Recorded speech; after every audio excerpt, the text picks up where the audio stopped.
কে জানত সেই বৃষ্টি ভেজা বাসের স্ট্যান্ডে এক নির্মম পুলিশি অত্যাচারের শিকার হওয়া ৮ বছরের ছেলেটি, যার সিঙ্গারাগুলো ঘৃণাভরে ছুঁড়ে ফেলে লাথি মারা হয়েছিল, সে আসলে ছিলেন এই রাজ্যের জেলাশাসক অরুণিমা সিনহার হারানো ছেলে। ৬ বছরের বিচ্ছেদের পর যখন এই মর্মান্তিক সত্যটি উন্মোচিত হল, তখন অত্যাচারী পুলিশ অফিসারদের হৃৎস্পন্দন যেন থেমে গেল। তাদের মনে হল, এবার তো স্বর্গীয় শক্তি ছাড়া আমাদের আর কেউ রক্ষা করতে পারবে না।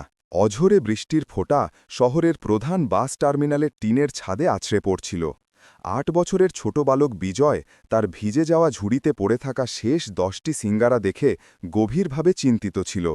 ঘড়িতে তখন বিকেল ৪টা বেজে গিয়েছিল, অথচ এখনও একটিও সিঙ্গারা বিক্রি হয়নি। তার জীর্ণ পোশাকগুলি বৃষ্টিতে ভিজে চুপসে গিয়েছিল, কিন্তু সে হার মানতে প্রস্তুত ছিল না। সিঙ্গারা নিন, গরম সিঙ্গারা, সে তার ক্ষীণ প্রায় ফিসফিস করা কণ্ঠে চিৎকার করে যাচ্ছিল। বাস টার্মিনালে অপেক্ষারত যাত্রীরা তাকে দেখে সহজেই এড়িয়ে যাচ্ছিলেন। কেউই সেই অসহায় ছেলেটির প্রতি বিন্দুমাত্র সহানুভূতি দেখাচ্ছিল না, যে কিনা তার অসুস্থ পালক মায়ের ওষুধের খরচ জোগাতে এই সিঙ্গারাগুলো বিক্রি করছিল। এই সময়েই বাস টার্মিনালের এক কোণে বৃষ্টি থেকে আশ্রয় নেওয়া ৫ জন পুলিশ কনস্টেবলের চোখ বিজয়ের ওপর পড়ল। প্রধান কনস্টেবল মহেশ চৌহান তার ৪ সহযোগী শঙ্কর ঠাকুর, রাজীব দ্বিবেদী, ফতে সিং এবং বিকাশ মির্জাকে নিয়ে সেখানে দাঁড়িয়েছিল। তাদের পরিচ্ছন্ন ইউনিফর্মের ওপর জলের ফোঁটা চিকচিক করছিল, কিন্তু তাদের চেহারায় কোনো মানবিকতা ছিল না। দেখো, এই ছোট ছেলেটা সিঙ্গারা বিক্রি করছে, মহেশ চৌহান তার সঙ্গীদের বলল। এর সিঙ্গারাগুলো বিনা পয়সায় খেয়ে নিলে কেমন হয়? বাকি ৪ জন কনস্টেবলই দুষ্টু হাসি হাসতে লাগল। এই ছোট, কাছে আয়, মহেশ চৌহান ছেলেটিকে ইশারা করল। বিজয়ের চোখে আসার একটি ক্ষীণ ঝলক দেখা গেল। সে দৌড়ে তাদের কাছে গেল। স্যার, কতগুলো সিঙ্গারা লাগবে? একটার দাম ১০ টাকা, সে বলল। মহেশ চৌহান ইশারা করল এবং শঙ্কর ঠাকুর বিজয়ের হাতের সিঙ্গারার পুরো ঝুড়িটা টেনে নিল। ৫ জন পুলিশ কনস্টেবল খুব আয়েশ করে সমস্ত সিঙ্গারা শেষ করল। যখন বিজয় তাদের কাছে টাকা চাইল, তখন তারা জোরে হেসে উঠল। আরে ছোট, আমরা তো পুলিশ, আমাদের কাছ থেকে টাকা চাইছিস? রাজীব দ্বিবেদী ব্যঙ্গাত্মকভাবে বলল। বিজয়ের চোখে জল উপচে পড়ল। স্যার, আমার মা ভীষণ অসুস্থ, আমার ওষুধের জন্য টাকা দরকার, সে কাঁদতে কাঁদতে মিনতি করল। মহেশ চৌহানের মুখ রাগে লাল হয়ে গেল। এখনও আমার সামনে কথা বলছিস? চল, ভাগ এখান থেকে। ছেলেটি তখন তাদের পায়ে লুটিয়ে পড়ল। স্যার, অন্তত অর্ধেক টাকা দিলেও হবে। ঠিক তখনই মহেশ চৌহান রাগের মাথায় ছেলেটির বুকে জোরে এক লাথি মারল। বিজয় মাটিতে পড়ে গেল। শঙ্কর ঠাকুর তার কানে থাপ্পড় মেরে বলল, এখান থেকে চলে যা, নয়তো হাজতে ঢুকিয়ে দেব। যে সিঙ্গারা বিক্রেতার কাছ থেকে সে মাল নিয়ে বিক্রি করছিল, সে এগিয়ে এসে বলল, স্যার, এ তো নিরীহ ছেলে, ওর টাকাগুলো দিয়ে দিন।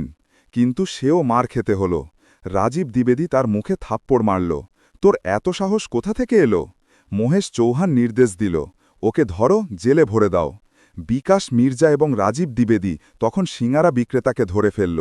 ছেলেটিকে মহেশ চৌহান হুমকি দিল, তুইও জেলে যেতে চাস নাকি পালাবি? ছেলেটি ভীষণ ভয় পেয়ে গেল এবং কাঁদতে কাঁদতে সেই স্থান থেকে পালিয়ে গেল।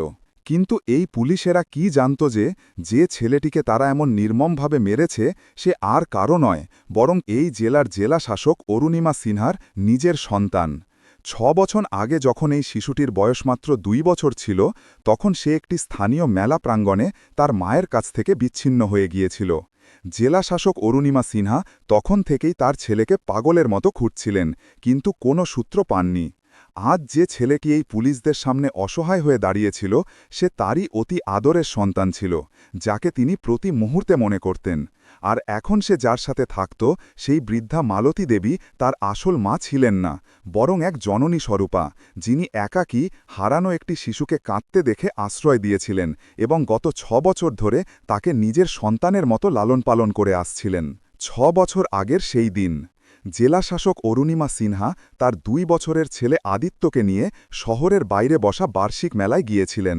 দিনটি ছিল রবিবার এবং অরুণিমা সিনহা ভেবেছিলেন যে তার ছোট ছেলের সাথে কিছু অবসর সময় কাটাবেন। ছেলেটি সবেমাত্র হাঁটতে শিখেছিল। তার ছোট ছোট পাগুলো টলমল করছিল, কিন্তু সে দৃঢ়তার সাথে এগিয়ে যাচ্ছিল। মেলা প্রাঙ্গণে নানা রঙের দোকান ছিল, খেলনা, মিষ্টি, পোশাক এবং আরও কত কিছু। আদিত্য সব কিছু দেখে খুবই আনন্দিত হচ্ছিল। তার ছোট্ট আঙুলটি তার মায়ের আঙুল শক্ত করে ধরেছিল। অরুণিমা সিনহা একটি খেলনার দোকানে থামলেন। তিনি আদিত্যর জন্য কিছু খেলনা কিনতে চাইছিলেন। দোকানদার বিভিন্ন খেলনা দেখাচ্ছিল, রঙিন মার্বেল, ছোট গাড়ি, টেডি বিয়ার এবং আরও অনেক কিছু। অরুণিমা সিনহা আদিত্যকে জিজ্ঞেস করছিলেন, বাবা, কোনটা চাই, এই বলটা নেবে নাকি এই গাড়িটা? আদিত্য খুশিতে হাততালি দিচ্ছিল। সে যেন সব খেলনাই চেয়েছিল। খেলনা নির্বাচনের উত্তেজনায় জেলা শাসক অরুণিমা সিনহার মনোযোগ কিছুটা বিঘ্নিত হল। তিনি ছেলের আঙুল ছেড়ে দিলেন যাতে সে দুহাত দিয়ে খেলনাগুলো তুলে দেখতে পারে। এটা কেমন আর এটা? তিনি দোকানদারকে জিজ্ঞেস করছিলেন। আদিত্য তখন তার পায়ের কাছেই দাঁড়িয়েছিল। সেও খেলনাগুলো দেখছিল। হঠাৎ তার দৃষ্টি মেলার অন্য প্রান্তে থাকা এক রং-বেরঙের বেলুনওয়ালার ওপর পড়ল। বেলুনগুলো বাতাসে দুলছিল। আদিত্যর মনে হল যেন বেলুনগুলো তাকে ডাকছে। 2 বছরের নিরীহ শিশুটি ধীরে ধীরে তার মায়ের কাছ থেকে দূরে সরতে লাগল। তার ছোট্ট পাগুলো বেলুনওয়ালার দিকে এগিয়ে চলল। জেলাশাসক অরুণিমা সিনহা তখনও খেলনা দেখছিলেন। তার মনে হচ্ছিল আদিত্য তার পাশেই আছে। বাবা, এই গাড়িটা কেমন? তিনি পেছনে ফিরে বললেন, কিন্তু আদিত্য সেখানে ছিল না। প্রথমে তিনি ভাবলেন ছেলেটি হয়তো দোকানের কোনো কোণে লুকিয়ে পড়েছে। বাবা, কোথায় তুমি? তিনি আওয়াজ দিলেন, কিন্তু কোনো সাড়া এলো না। অরুণিমা সিনহার শ্বাস-প্রশ্বাস দ্রুত হতে লাগল। আদিত্য! তিনি জোরে চিৎকার করলেন। দোকানদারও বিচলিত হয়ে পড়ল। ম্যাডাম, ছেলেটি কোথায় গেল? তিনি পুরো দোকান তন্ন তন্ন করে খুঁজলেন, কিন্তু আদিত্যকে কোথাও খুঁজে পাওয়া গেল না। অরুণিমা সিনহার বুকটা তখন যেন ঢিপ ঢিপ করছিল। তিনি দোকান থেকে বাইরে এলেন। আদিত্য, তুমি কোথায়? তার কণ্ঠে এখন তীব্র ভয়। মেলা প্রাঙ্গণে হাজার হাজার মানুষের ভিড়। চারপাশে কেবল গোলমাল আর কোলাহল। জেলাশাসক অরুণিমা সিনহা এক দোকান থেকে আরেক দোকানে ছুটতে লাগলেন। আপনি কি একটি ছোট ছেলেকে দেখেছেন, 2 বছরের, নীল রঙের শার্ট পরা? তিনি যাকে পাচ্ছিলেন তাকেই জিজ্ঞেস করছিলেন। কেউ কেউ বলছিল, না ম্যাডাম। কেউ কেউ বলছিল, এখানে তো অনেক শিশুই আছে। কিছু মানুষ সাহায্য করার চেষ্টা করল। কেমন দেখতে, কখন হারিয়েছে? কিন্তু কোনো নির্ভরযোগ্য তথ্য পাওয়া গেল না। ঘণ্টার পর ঘণ্টা কেটে গেল। সূর্য অস্ত যাচ্ছিল। মেলা বন্ধ হওয়ার সময় ঘনিয়ে এলো। জেলাশাসক অরুণিমা সিনহা তখন কাঁদছিলেন। তার গলার স্বর বসে গিয়েছিল। বাবা, মা এখানে, ফিরে এসো। তিনি মেলার প্রতিটি গলি, প্রতিটি কোণ খুঁজলেন। মেলা কর্তৃপক্ষকে খবর দিলেন। পুলিশে ফোন করলেন, কিন্তু আদিত্য নিখোঁজ ছিল। গভীর রাতেও তাকে খুঁজে পাওয়া গেল না। অন্যদিকে 2 বছরের আদিত্য বেলুনওয়ালার কাছে পৌঁছে গিয়েছিল। বেলুনওয়ালা ছিলেন একজন বয়স্ক ব্যক্তি। তিনি দেখলেন যে একটি ছোট ছেলে একা ঘোরাঘুরি করছে। বাবা, তোমার মা-বাবা কোথায়? তিনি জিজ্ঞেস করলেন। শিশুটি কথা বলতে পারছিল না। সে শুধু কাঁদছিল। বেলুনওয়ালা চিন্তিত হলেন। তিনি আশেপাশে তাকালেন। এমন কোনো মা-বাবাকে দেখতে পেলেন না যারা তাদের সন্তানকে খুঁজছেন। কেউ হয়তো ওকে খুঁজছে, বেলুনওয়ালা ভাবলেন। তিনি ছেলেটিকে নিয়ে মেলা প্রাঙ্গণে ঘোরাঘুরি করতে লাগলেন। কার ছেলে, কার ছেলে? তিনি চিৎকার করে যাচ্ছিলেন, কিন্তু কেউ সাড়া দিল না। মেলা বন্ধ হওয়ার সময় হয়ে গেল। দোকানদাররা তাদের জিনিসপত্র গুটিয়ে নিচ্ছিল। বেলুনওয়ালা বুঝতে পারল না এই শিশুটিকে নিয়ে কি করবেন। কাছেই একটি ছোট খেলনার দোকান চালানো বৃদ্ধা মালতী দেবী এই দৃশ্য দেখলেন। তাকে সকলে আম্মা বলে ডাকত। কি হয়েছে ভাই সাহেব? মালতী দেবী বেলুনওয়ালাকে জিজ্ঞেস করলেন। এই ছেলেটা হারিয়ে গেছে, এর মা-বাবা কোথাও পাওয়া যাচ্ছে না, বেলুনওয়ালা জানালো। মালতী দেবী শিশুটিকে দেখলেন। সে কাঁদছিল, ক্ষুধার্ত এবং ভীত ছিল। মালতী দেবীর মন করুণায় ভরে গেল। তার নিজের কোনো সন্তান ছিল না। তার স্বামীর মৃত্যু হয়েছিল বহু বছর আগে। তিনি একা থাকতেন। মেলায় একটি ছোট দোকান চালিয়ে তার দিন কাটত। অনেক রাত হয়ে গেছে, কাল আবার খোঁজা যাবে। আজ একে আমার বাড়িতে নিয়ে যাই, মালতী দেবী বললেন। বেলুনওয়ালারও সেটাই সঠিক মনে হল। মালতী দেবী শিশুটিকে তার ছোট্ট কুঁড়ে ঘরে নিয়ে গেলেন। তিনি তাকে খাবার খাওয়ালেন, দুধ পান করালেন এবং পরিষ্কার পোশাক পরালেন। ছেলেটি কিছুটা শান্ত হল। মালতী দেবী তাকে নিজের বিছানায় শুইয়ে দিলেন। কাল এর মা-বাবা নিশ্চয়ই এসে যাবে, তিনি ভাবছিলেন। জেলাশাসক অরুণিমা সিনহাও তার ছেলেকে খুঁজে বের করার জন্য সাধ্যের সবটুকু চেষ্টা করছিলেন। তিনি বেসরকারি গোয়েন্দা নিয়োগ করলেন, পুলিশকে কঠোর নির্দেশ দিলেন। পুরো প্রদেশ জুড়ে খোঁজ চলল, কিন্তু দুর্ভাগ্যবশত দুজন কেউই একে অপরের সন্ধান পেলেন না। বছর পেরিয়ে গেল। আদিত্য বড় হতে লাগল। 3 বছর, 4 বছর, 5 বছর। মালতী দেবী তাকে খুব স্নেহ দিয়ে লালন পালন করলেন। তাকে পড়াশোনা শেখানোর চেষ্টা করলেন, ভালো আচার আচরণ শেখালেন। আদিত্য মালতী দেবীকে খুব ভালোবাসত। সে জানত যে মালতী দেবী তার আসল মা নন, কিন্তু তার কাছে মালতী দেবী ছিল সব। যখন আদিত্যর বয়স 7 বছর হল, তখন মালতী দেবীর শরীর খারাপ হতে শুরু করল। প্রথমে ছোটখাটো অসুস্থতা ছিল, তারপর তা গুরুতর রূপ নিল।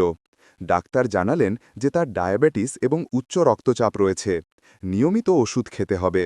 মালতী দেবীর ছোট দোকান থেকে আয় কমে গিয়েছিল, কিন্তু ওষুধের খরচ বেড়ে গেল।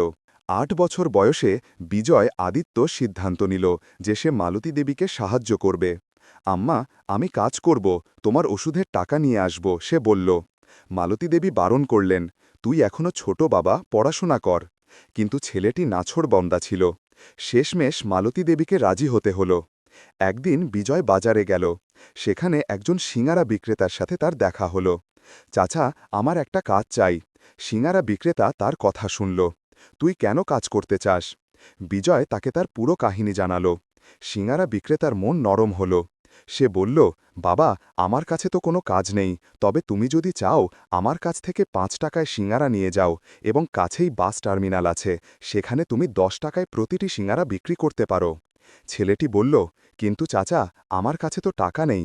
সিঙারা বিক্রেতা বলল, ঠিক আছে বাবা, তুমি আমার সিঙারা নিয়ে যাও এবং বিক্রি হয়ে গেলে আমাকে আমার প্রাপ্য অর্ধেক টাকা এনে দিও। যেটা আমি 5 টাকায় পাই তুমি 10 টাকায় বেছো, অর্ধেক অর্ধেক লাভ। বিজয় খুশি হয়ে গেল। সে প্রতিদিন সিঙারা বিক্রি করতে যেতে লাগল। বাস টার্মিনাল, বাজার, যে কোনো জায়গায় গিয়ে সিঙারা বিক্রি করত। যে টাকা পেত তা দিয়ে মালতী দেবীর ওষুধ আনত। মালতী দেবীর তার ছেলের ওপর খুব গর্ব ছিল। আমার ছেলেটা কত বুদ্ধিমান। কিন্তু আজ যা ঘটল তা ছিল বিজয়ের জীবনের সবচেয়ে খারাপ দিন। পুলিশেরা তাকে নির্মমভাবে মেরেছিল। সিঙারা খেয়ে টাকা দেয়নি। এখন সে কি মুখে মালতী দেবীর কাছে যাবে? কিভাবে বলবে যে আজ সে ওষুধ আনতে পারেনি? ছেলেটি খুঁড়িয়ে খুঁড়িয়ে তার ছোট কুঁড়ে ঘরে পৌঁছাল। তার শরীর ব্যথায় কাতরাচ্ছিল, জামা কাপড় ছেঁড়া ছিল। মালতী দেবী তার বিছানায় শুয়ে তার জন্য অপেক্ষা করছিলেন। বিজয়কে দেখেই তিনি আঁতকে উঠলেন। বাবা, তোর এ কী অবস্থা? মালতী দেবী ঘাবড়ে গিয়ে উঠে বসলেন। বিজয়ের অবস্থা দেখে তার চোখে জল এলো। আম্মা, আজ কিছু খারাপ লোকের সঙ্গে দেখা হয়েছিল, বিজয় দুর্বল কণ্ঠে বলল। সে মালতী দেবীর কাছে মিথ্যা বলতে পারছিল না। সে পুরো ঘটনাটি জানাল, কিভাবে পুলিশেরা তার সিঙাড়া খেল, টাকা দিল না এবং তারপর তাকে নির্মমভাবে পেটাল। মালতী দেবী শুনে কেঁদে উঠলেন এবং বিজয়কে বুকে জড়িয়ে ধরে কাঁদতে লাগলেন। যে সময় পুলিশেরা বিজয়কে মারছিল, ঠিক সেই সময় বাস টার্মিনালের কাছে একজন সাংবাদিক, বিবেক কুমার, পুরো ঘটনাটি তার ক্যামেরায় রেকর্ড করছিলেন। তিনি একটি স্থানীয় নিউজ চ্যানেলের জন্য কাজ করতেন। আজ তিনি অন্য একটি খবর করতে বাস টার্মিনালে এসেছিলেন, কিন্তু তিনি যা দেখলেন তা তাকে গভীরভাবে নাড়া দিল। তিনি তার ক্যামেরায় পুরো ঘটনাটি ধারণ করলেন, কিভাবে 5 জন পুলিশ কনস্টেবল একটি 8 বছরের নিরীহ শিশুর সিঙারা খেল, টাকা দিল না এবং তারপর তাকে মারধর করল। বিবেক কুমারের মন কষ্টে ভরে গেল। তিনি বিজয়কে অনুসরণ করেছিলেন, দেখেছিলেন ছেলেটি কিভাবে কাঁদতে কাঁদতে তার বাড়িতে গেল। এই ঘটনা সমাজের সামনে আনা উচিত, তিনি ভাবলেন। মানুষের জানা উচিত আমাদের পুলিশের চরিত্র কেমন। পরের দিন সকালে তিনি বিজয়ের বাড়িতে গেলেন। মালতী দেবীর ঝুঁপড়ি দেখে বিবেক কুমার বুঝতে পারলেন যে এটি কত দরিদ্র একটি পরিবার। মালতী দেবী বিছানায় শুয়েছিলেন। বিজয় তার পাশে বসেছিল। আমি বিবেক কুমার, একজন সাংবাদিক, তিনি নিজের পরিচয় দিলেন। গতকাল আপনার ছেলের সাথে যা হয়েছে আমি দেখেছি। মালতী দেবী এবং বিজয় দুজনেই ভয় পেয়ে গেল। স্যার, আমরা তো কিছু ভুল করিনি, বিজয় ভয়ে বলল। না বাবা, তুমি কিছু ভুল করনি, ভুল তো সেই পুলিশ কনস্টেবলরা করেছে, বিবেক কুমার বললেন। আমি তোমাদের সাহায্য করতে চাই। তিনি মালতী দেবীর সাথে কথা বললেন। মালতী দেবী জানালেন যে এই ছেলেটি তার নিজের সন্তান নয়।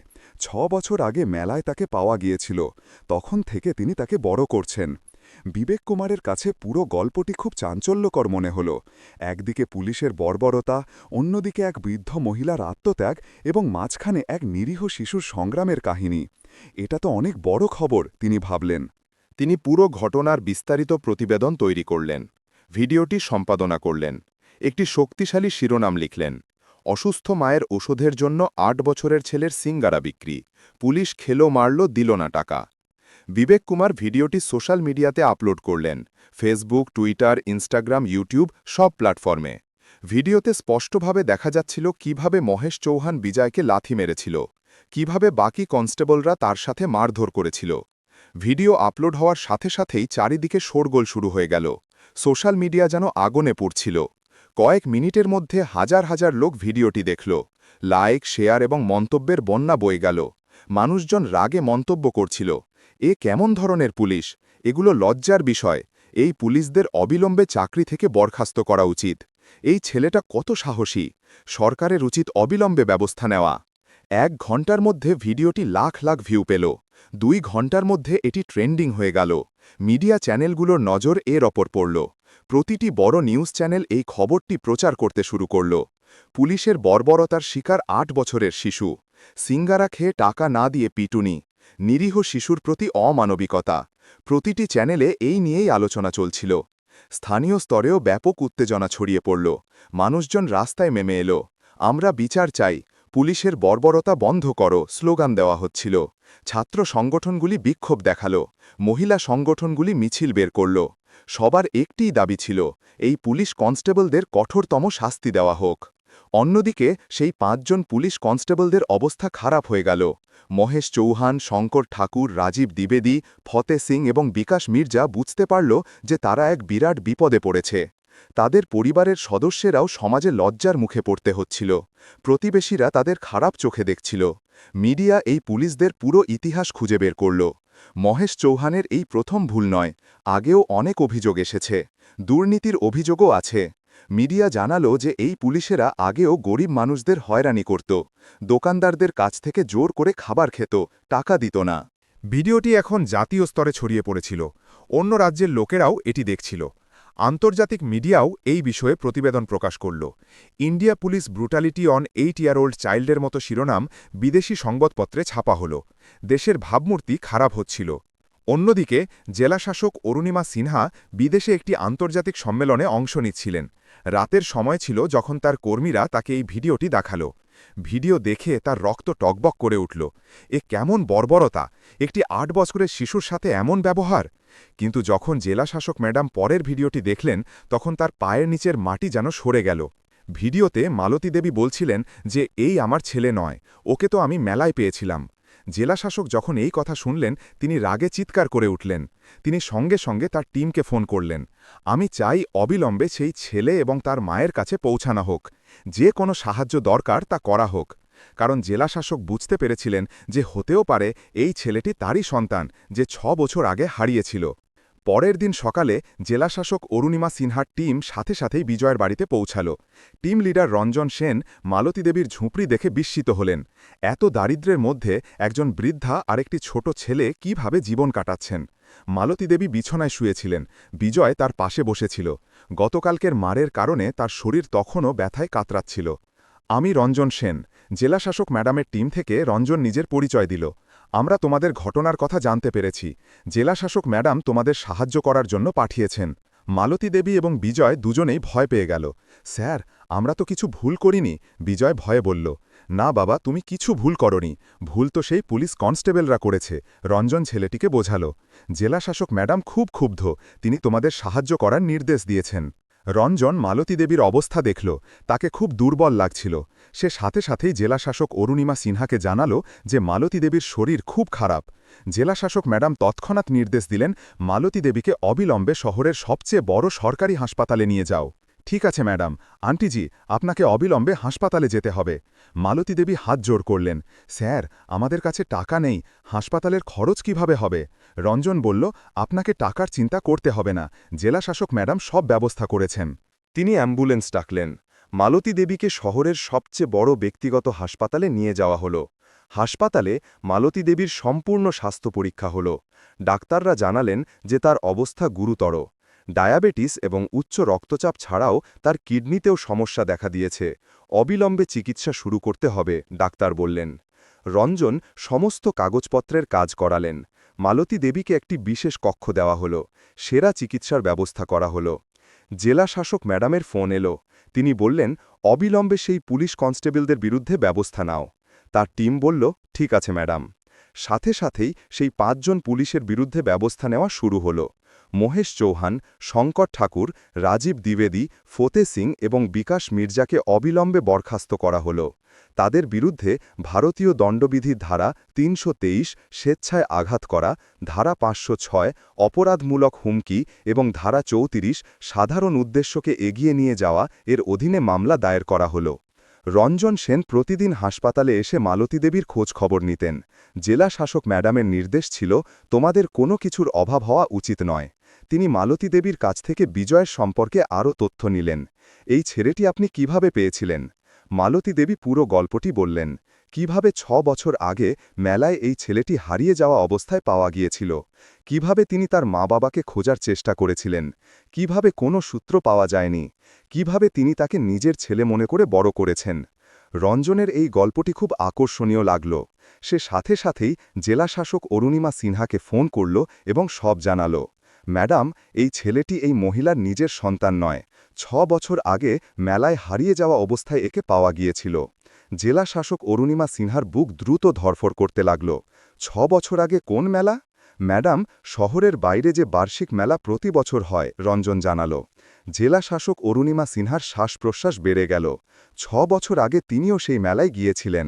সেই মেলায় তার ছেলে হারিয়ে গিয়েছিল। জেলা শাসক ম্যাডাম বললেন, রঞ্জন, তুমি অবিলম্বে সেই ছেলেটির একটি ছবি পাঠাও এবং এটাও খুঁজে বের করো যে তার শরীরে কোনো বিশেষ শনাক্তকরণ চিহ্ন আছে কিনা।